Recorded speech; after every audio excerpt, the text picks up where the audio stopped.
What would happen? What would your life look like if you one day said to God, "Here I am, Lord, I surrender.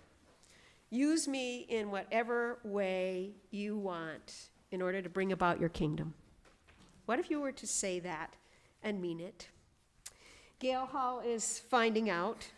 Since Partners in Development began, she has planted the seeds of 65 small businesses that have taken root in Guatemala, 240 small businesses that took root in Haiti. 8,000 people have been treated in a Guatemala medical clinic. 26,000 have been treated in Haiti. In Guatemala, 35 houses have been constructed, 80 in Haiti. 240 children have been sponsored in Guatemala. 550 children have been sponsored in Haiti. It started out with Gale saying, "Yes, Lord, here I am, use me." And God isn't finished with her yet, and we are so grateful to welcome her here to our pulpit. God is hard at work in her, and Gale is hard at work with him. And thank you for all that you do. Thank you.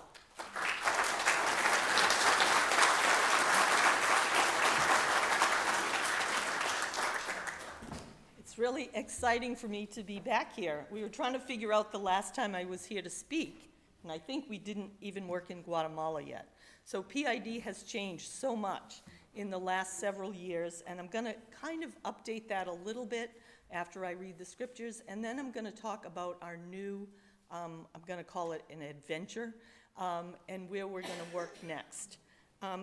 Our scripture is from Micah 6 through 8.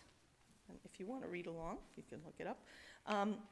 With what shall I come before the Lord and bow down before the exalted God? Shall I come before him with burnt offerings, with calves a year old? Will the Lord be pleased with thousands of rams and with 10,000 rivers of oil? Shall I offer my firstborn for my transgressions and the fruit of my body for the sin of my soul? He has shown you, O man, what is good. And what does the Lord require of you? To act justly and to love mercy and to walk humbly with your God. I picked this passage because it always speaks to me so much, because we can always have an excuse for not being able to serve the Lord because we don't think we have enough. Like we don't have enough that we can give. Here it talks specifically about things, but I still think it refers to things that we have, personal gifts that we have. So sometimes we feel like, I can't do anything. How could I do anything? I have no gifts. I have nothing that I could give to the Lord that's good enough for him to be able to use me. And I have to say, that's been my theme song almost all the time since the first day that PID began. I don't think I had the skills or the wisdom or the knowledge or anything to do an international organization. Ruth asked me today to talk about my journey and to keep it to 15 to 20 minutes. My journey keeps getting longer the older I am, so it gets harder and harder to stay in those time limits, but I will.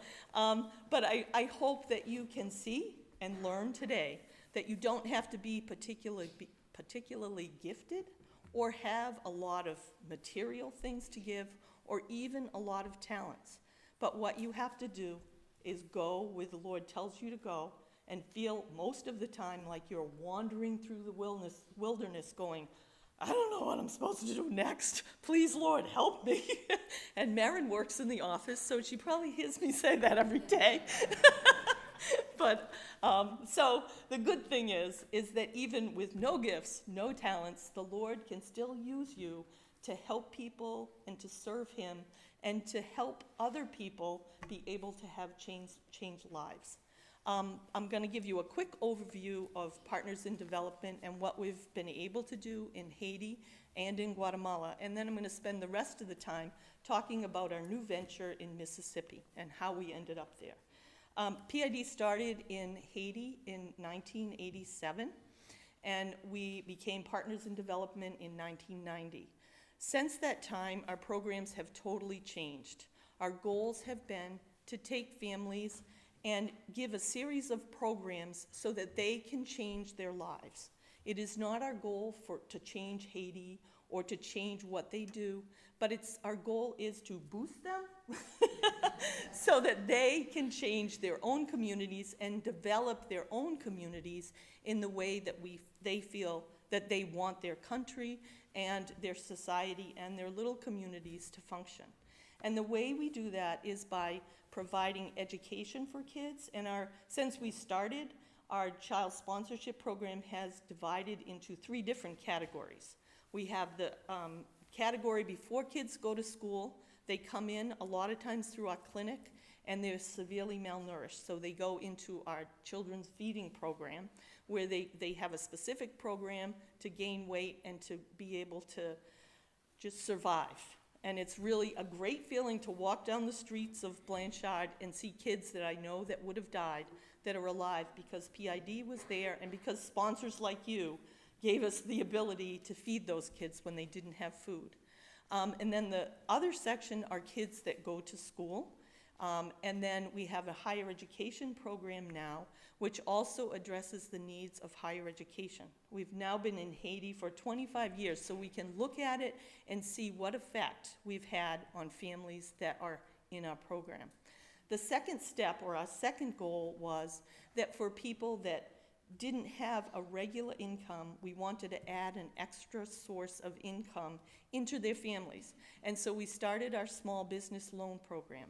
It's not as big as the micro-enterprise loans that you hear about, but we work with a population generally that is considered the extreme poor by the UN, and so a lot of people don't work with them. Microloans really address the poor rather than the extreme poor, and our goal has been to stick with the extreme poor, which usually they are a population that have a lot of things wrong, not just one.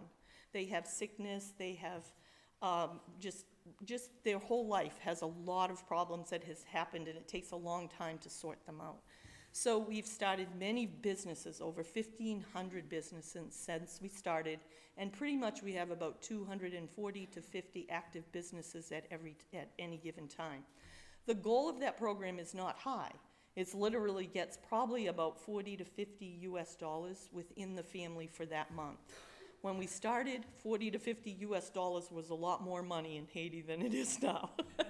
So we're now in the process of reorganizing and changing our small business loan program, because we've also learned over the years that small business is not the answer for everyone. Some people just can't manage small businesses, just like in the US. We see many small businesses open and many small businesses close. Just because you're poor doesn't mean that you're better at small business. So now we've started some new ventures where you actually start a business and employ people. And this is brand new, and we are so excited. We have 2 pieces to this. One, which is like a micro-franchise business, and we actually give them clothes and shoes or whatever it is. They buy them for us, and then they go out from us, and they go out and sell them. So they might pay 50 cents for a pair of shoes, but be able to sell it for $3. That requires no kind of accounting or no kind of worrying about if you're giving out too much food, you gave away all your profits. It's just cut and dry. Here's the shoes, give you 50 cents, and go sell your shoes. If they don't have enough money to start that kind of business, we lend them the first items, and then they pay it afterwards. And that's worked out really well for some of the people that just couldn't really run a business. The other thing that we started is now a recycled jewelry business where people collect glass, use glass, and actually cut it into gems. And we have seven women that we trained, and they are very excited because they're doing very well. And we are still putting together the whole business part, but we've actually sold the first faceted glass gems that they cut, and they get fair trade value on it. So these women really make $40 a day US instead of $40 a month. And they each get to use the cutting machine 4 times a month, so they make $160 US. They don't have to run a business. All they have to do is show up and do the job. So they're very excited, and we're really excited, because the next step of this business will be to bring in the other part, where another group of people gets to put the jewelry together so that it comes as a finished product. So we're really excited, and they are in Haiti too. The third step that they asked us for in Haiti was housing. And I really was not equipped to do houses. I stood in front of the crowd and cried and said, I don't know how to build a house. and I don't know how much a house costs, and PID doesn't have any money. Like, this is PID right here. I have nothing. And so they said, it's okay, missus. We're going to pray for you. And you want to know one thing, do not let Haitians pray for you, because they're going to get their prayer answered. And so for 2 years, I wandered around telling everybody about this housing program. And you have to realize at this point, PID, I did not work, nobody worked full-time for PID. It was done in the middle of the night via internet. And the only person that got paid was the director in Haiti, nobody else. And so I didn't know how to build a house. I didn't know what to do. I didn't know how to get real prices for a house. It took 2 years to figure it out, and a couple miracles. One was I knew that I needed about $35,000 to buy land and to build about 5 or 6 houses to look like we had money. And so people would believe us. And so for 2 years, I spoke everywhere. And at the end of that 2 years, I had $2,453. And I had to go back and face that praying group of Haitians. I'm like, oh man, I can't believe this. And so I was driving to work. I was driving to my job, and I remember praying. This is like, I have a few miracle times in my life, and this is one of them. And I said, Lord, I thought you really wanted me to help build houses for the Haitians, but I don't know what to do. I don't want to go back there and face them and tell them, we can't build you houses because I have no money. And so I got to work. Literally 5 minutes later, the phone rang. I picked up the phone, and the person said, Gale, sit down. I have to tell you something that I've never been able to tell anybody before. And I said, what? And he said, someone in my church heard you speak 2 years ago, and they want to give you $10,000 for the housing program. I said, this is the sign. I'm going to tell the Haitians we're going with it. And within the next 2 months, I had $35,243.46. And so we were able to buy the land and be able to start building the houses. And it was a very exciting time for us. I see James back there, and his dad used to be our construction supervisor, and he was a wonderful man. I remember really well the first teams that we had. The masons would be singing Amazing Grace as they worked, and it was a very nice time. James may not know this because he was maybe too young, but one of the first struggles that we had, and I'm going to talk about issues today that are very hard issues. It talks about racism and stereotyping and those kind of things. In Haiti, the people were not used to white people carrying rocks or buckets of cement or doing that kind of labor. And so we'd come as a team, and then nobody wanted us to work because we weren't doing what normal people of our color used to do. And so it was very hard for them, but they did it. They let us help them, and they let us work. And one of the goals of PID was not for us to come in and work as experts. One of the biggest phrases that we hear all the time is, don't give a person a fish, teach them how to fish. Well, I'm here to say that Haitians knew how to build houses. They just didn't have the money or the materials. And so a lot of people go in and like, we have to build a house. We don't. They already know how to build houses, and they know how to build them well for their country. So we needed to be there as the grunt workers, and they needed to be there as the skilled workers. And that was a very important thing for PID, that we become partners with them, not like we're the ones telling you how to build a house, but we will listen to what you need and go forward from there. And so within a few years, now we have, I don't even know, they're working on houses right now, so I don't know the actual number, but we have well over 80 houses. We're about 85, and we just got 4 houses donated, money for 4 houses donated in the last week, so we're very excited.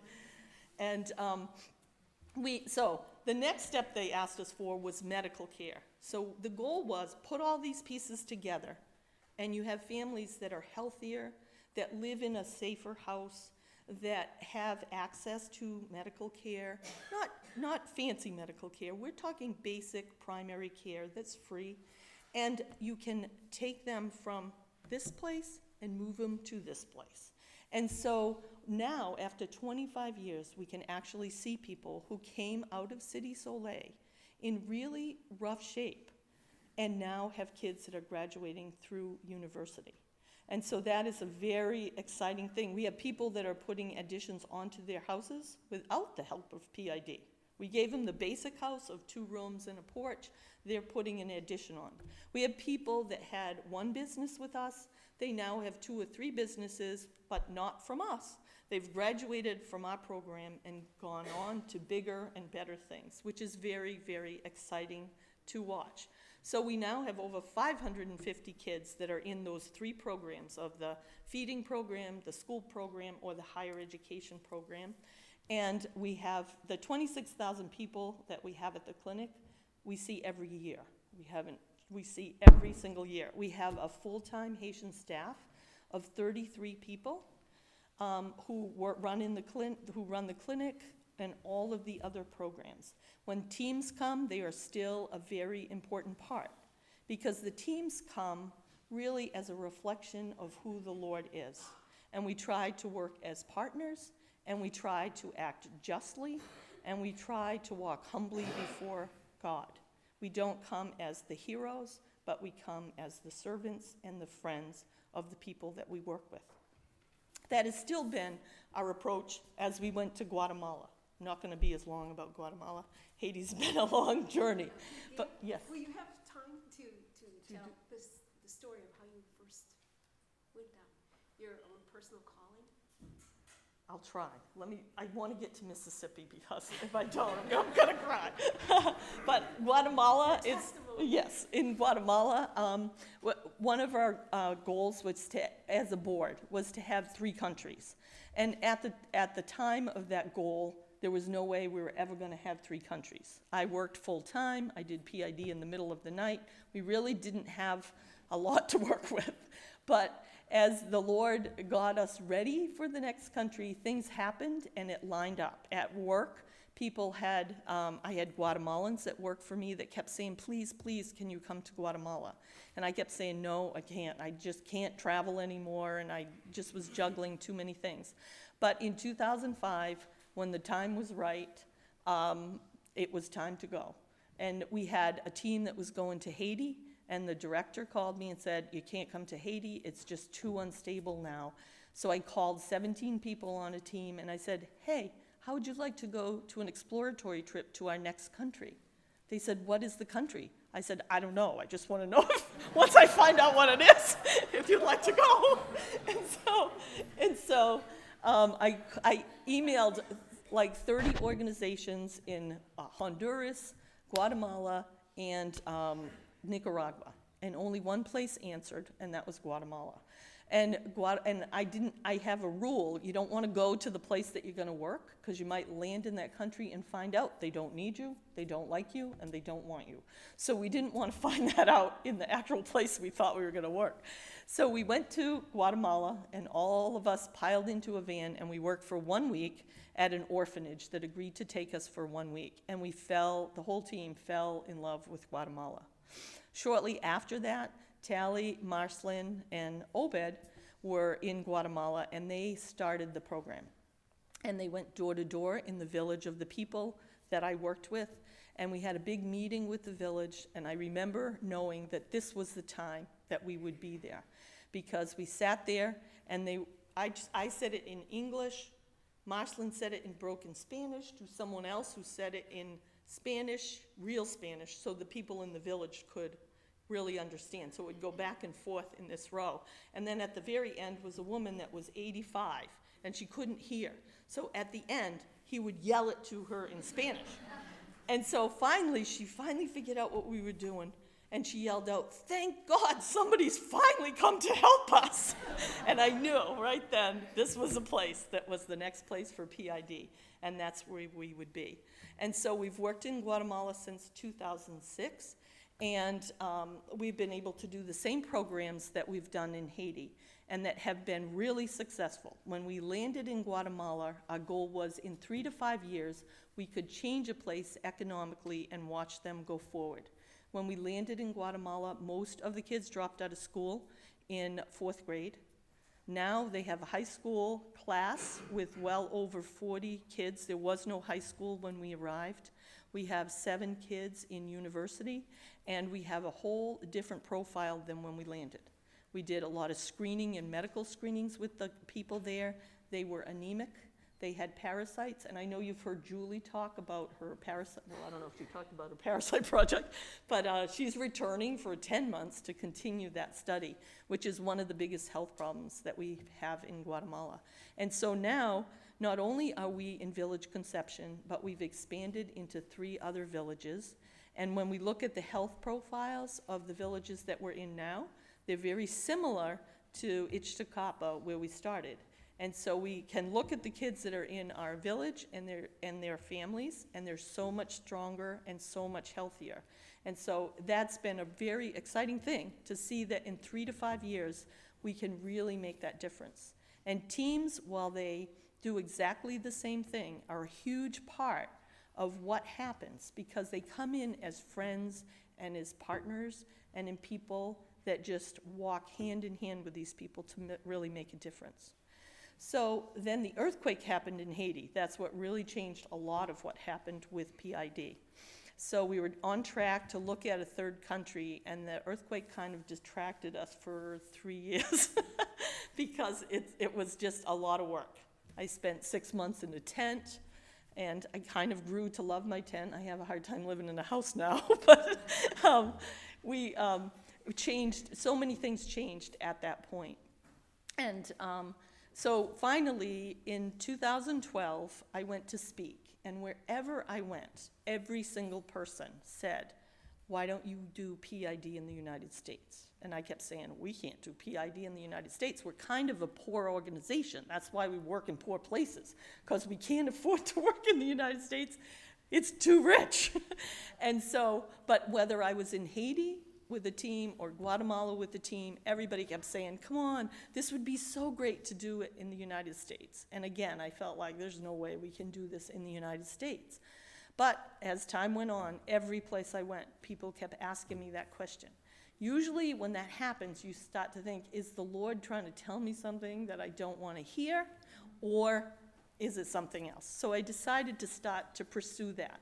So we had a research and development committee, and we picked locally, that's Massachusetts, we picked Pine Ridge Reservation in South Dakota, and then we picked Mississippi.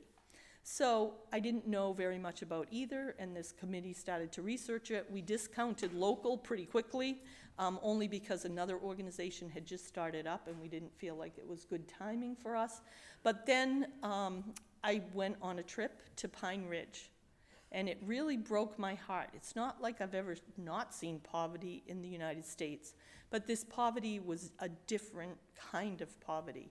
It was a poverty where people were cut out of the rest of the United States. Not always because they wanted to be, but because the laws and the rules and things that we had done in the past as a country, I'm not talking about people individually, but as a country, our laws and our rules had made people be in a little box, in a little bubble. And so I came back from my first trip to South Dakota, and I felt like, oh, we're definitely gonna work in Pine Ridge. And then, but I didn't feel settled on Pine Ridge, but I felt like, yeah, this is it. We kind of cut out Mississippi.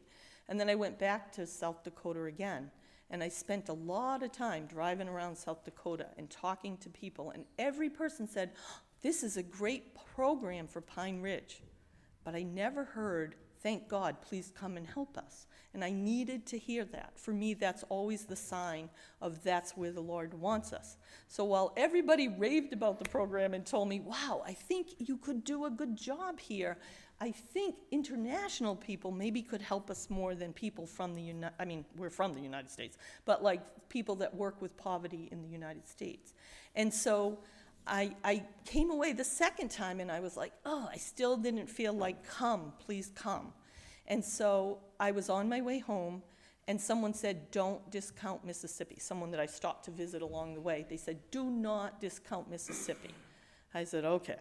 So I went home, and I said, okay, I gotta go to Mississippi. So I flew to Mississippi, I rented a car, and I drove around Mississippi and said to myself, what the heck am I doing in Mississippi?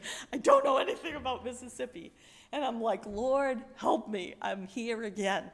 I don't have any idea of how to do this or where to go. So I had circled all the poorest towns in the Mississippi Delta, and I just drove around. And so the second day, I came on a town named Glendora. And how you do this is you go to anywhere, a store, a gas station, anything you can find, and you hang around and find somebody that maybe wants to talk to you. The churches were pretty closed, so I couldn't get in churches, but I ended up in a museum, and I watched this story about Emmett Till, who, you guys know the story of Emmett Till? He was a black boy who ended up murdered in this town called Glendora, or Money, but his body was found in Glendora, and they had a museum there. And at the end of the museum, I walked out and I said, the guy that let me in, I said, hey, are you the mayor, or could you introduce me to the mayor? He said, yeah, you're right, I'm the mayor. And so we sat down and we talked for 2 hours, and at the end of the 2 hours, he said to me, I just want to tell you, I have tried everything to help my town, and I just have been praying that the Lord would bring somebody here, and I think it's you. I said, ooh, I'm pretty sure this is a town. I said, okay. So how about I come back tomorrow and we'll talk again, and I want you to make a list of what you see for your town, and then we'll talk about it some more. So the next day I came back, and he's like, if you come, we will give you this building. And if you come, we'll give you this building. And the town was ready, and the invitation was there. And when I left, I knew, outside of the board voting against me, that probably that would be the next place we would be. Since then, I have learned so much about Mississippi and the racism that keeps people oppressed. It's been a difficult thing for me as a person of the United States to see what we have as a country done to make it so that people cannot go forward. When I came away from our last trip, I knew that one of the biggest things that maybe the Lord will use us to do is a healing ministry in this town. It's like a place where everybody is depressed. They can't get out of the town because they drop out of school when they're 14. Even when they graduate from school, they're pretty much illiterate. They come out at 5th grade level. The schools are really poor because there's not a big tax base because everybody is poor in Mississippi. They can't get a job without a high school diploma, so they have to get a GED.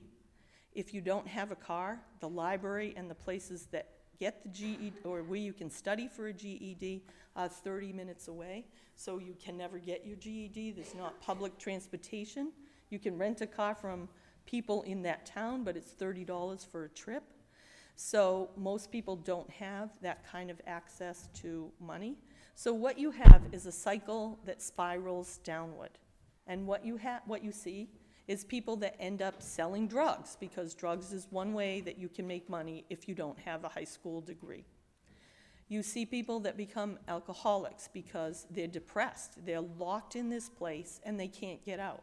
And normally, I want to say I'm a very judgmental person when it comes to drugs and alcohol. Just want to tell you right off the bat.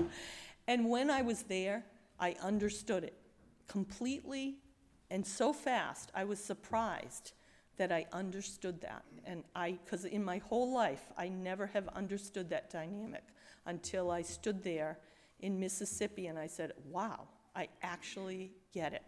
The mayor told us how he had been locked out of buildings because he was black, way up until 1985. I felt like I was 2 days away from the Civil War, that we had not moved forward at all. When I left the town and I went outside, I was in a store, and the owner of the store came to me and she said, hey, where are you from? Very nice, very friendly. I said, oh, I'm from Massachusetts. And I said, how could you tell I wasn't from here? Just by your accent. And so she said, where are you staying? And I said, I'm staying in Glendora.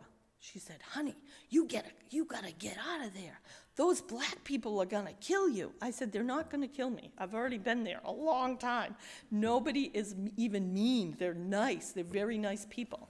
And she goes, they're not like the blacks in the north. She goes, these people are stupid, lazy, they don't want to do anything. And I was just like, I didn't know what to say. And there was a woman standing right by us that was black. And I was horrified. I still don't have a way to come back and say something back to people like that. And every place I have gone outside of that village, that's what people say. And so the black woman said, Betty, you know that's not true. That's not true. There is nothing wrong. She's not in danger. You just stop it. And she said to me, she went like, oh yeah, she's one of the nice ones. That's what her comment about this woman was. And I started to deal more and more with that reality as a person of the United States. And I thought, this is bad. This is a bad thing. And how does PID fit into this picture? And can we fit into that picture? We took the mayor many places, many public offices to visit when we first went there. And he would sit in the back room with his head down and not talk. This was a mayor of a town. This was not like just a guy. He's not lazy. He works really hard. He doesn't have a very high education, but he works so hard and is very committed to his town. And he would sit in the back and have to hear them say, they're lazy, they're stupid, the worst things that you could hear. Sorry. I'm going to stop in a minute. Anyways, it was clear at that point that in the South, there is still much healing that needs to be done. When I asked the mayor if they had trouble with white teams coming to work there, he said no. He said, we always want to work with the whites. They just don't want to work with us. And that kind of summed it up. And the whites are very nervous about the blacks because if you had them as slaves many years ago, you always had the fear that if they got power, then maybe they would take revenge. So when you look at Mississippi, you look at a place, not Mississippi only, and like again, I am saying this, that you really have to have mercy as you look at it.